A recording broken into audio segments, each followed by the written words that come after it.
वाचालं संयते गिरिं यत्कृपातमहं वन्दे परमानन्दमाधवम्। परमादरणीय गुरुजनो तथा वहाला विद्यार्थी મિત્રો, અપૂર્વ નામું મળે સાથે આમ ઉઠો જાગો અને જે પ્રાપ્તિ સુધી મંડ્યા ઉત્તિષ્ઠ પ્રાપ્ય જાગ્રત વરાંચી ગોદત સુરત કે ધારા અનિતા સુરત દુર્ગમ અસત કવયો વદંતી। આવું ઉપનિષદનું વાક્ય લઈને પોતાના જીવનનું સૂત્ર બનાવનાર સ્વામી વિવેકાનંદના સ્વપ્નનું ભારત તો આજે સ્વપ્નના ભારતનું નિર્માણ તો આજે શક્ય છે। તો હા કે ઉઠો જાગો અને જે પ્રાપ્તિ સુધી મંડ્યા રહો। જો કોઈ પણ વ્યક્તિ કોઈ પણ જેનું આ સૂત્ર જીવનમાં આત્મસાત કરી દે તો કોઈ પણ કામ હોય તેથી આપણે આપણા જીવનમાં સૂત્ર દ્વારા આપણે સાર્થક કરી શકીએ છીએ।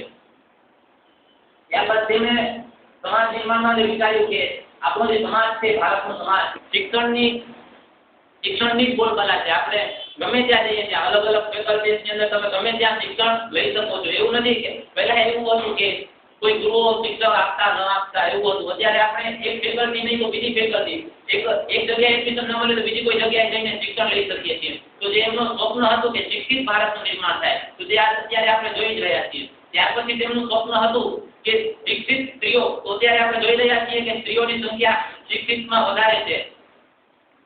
ત્યારબાદ સ્ત્રી સશક્તિકરણ, જો સ્ત્રી શિક્ષિત હશે તો તે સશક્ત હશે।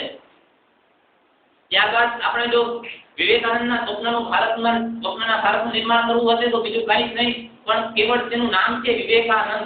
વિવેક પ્લસ આનંદ। વિવેક એટલે કે સારા નરસાનો વિવેક, સાચા ખોટાનો વિવેક, નૈતિકતા અનૈતિકતાનો વિવેક જો અને આનંદ મારા આત્માને હું બીજાને આનંદ આપી શકું। જો આટલા ભાવ આપણી અંદર હશે તો તેમાં લેશ માત્ર શંકા નથી કે આપણે તેમના સ્વપ્નના ભારતનું નિર્માણ ન કરી શકીએ।